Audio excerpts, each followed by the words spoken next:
this baby hits 88 miles per hour, you're gonna see some serious shit.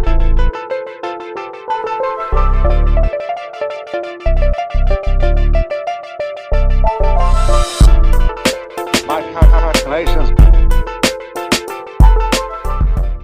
We're Slickrock Productions, and I want to talk for a minute about utility vehicles.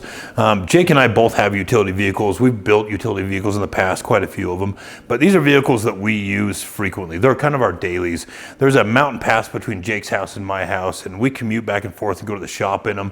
We use them to push snow. We haul garbage in them. We haul parts in them. We go to the mountains in them. We go hunting in them. They're very versatile, but there's a lot of things you can do with them, and we really enjoy the utility vehicles that we have.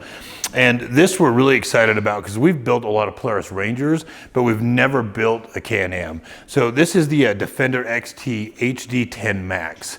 And this is the first one of these that we bought, and the similarities between this is a Polaris North Star edition. And so both of these have cab enclosures on them. They're both insulated.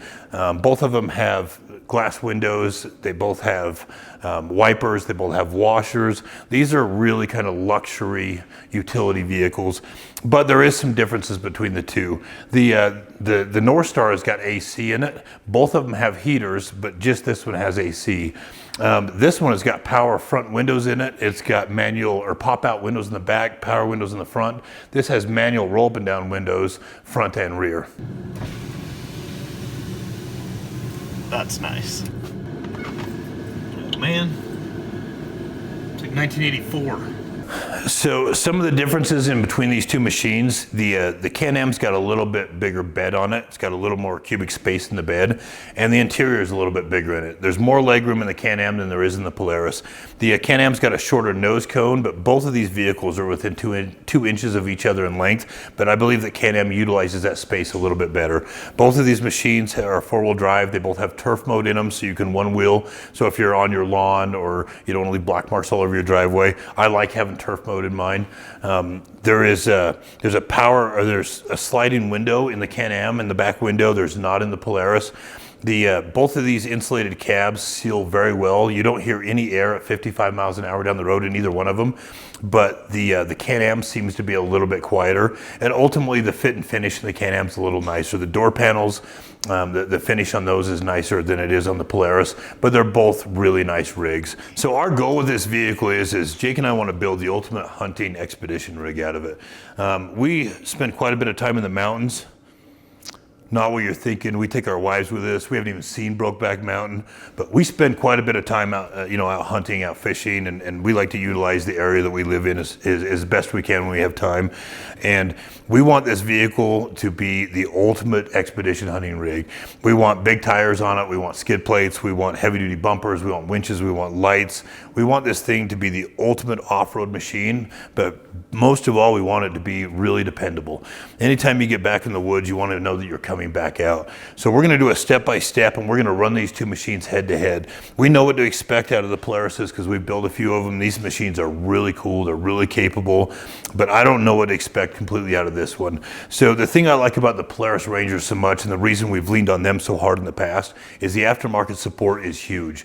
I can build a Ranger in any way I want to go. There's a lot of companies out there that make parts for them, but this is just catching up to that world. But there's a lot of great stuff available for this. I'm excited to tear it down. I'm excited to cut it up. I'm excited to make something else out of it and see just how far we can take this this build.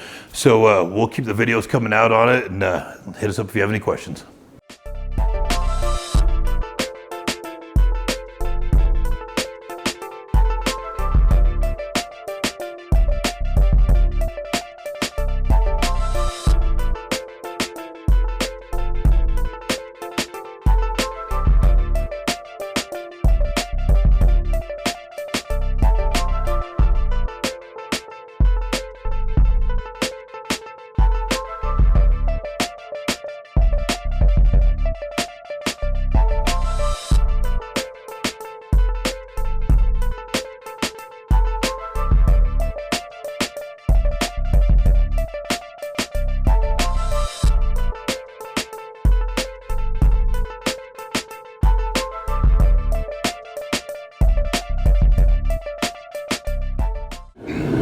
The machines are getting so cool these days. It's not really a brand thing anymore. All right. But in your head, do you see yourself liking the Defender over the Ranger or vice versa? I don't know. I mean, it's like we know what these are capable of because we've built so many. Right. So time will tell if I like that more. But they both have the one thing that I like the most, and that's the enclosures. Yeah. Both these enclosures are very comparable. They both seal really well, and there's something about coming off a trail and going through an automatic car wash that has a hell of a lot of appeal to me. No kidding. We spend way too much time washing other machines. Yeah. So I mean, no matter what, I mean, that was my biggest fear with the Can-Am was how that enclosure would be if it was comparable to this one. Right. And they hit that thing out of the park, man. That they thing's really badass. did.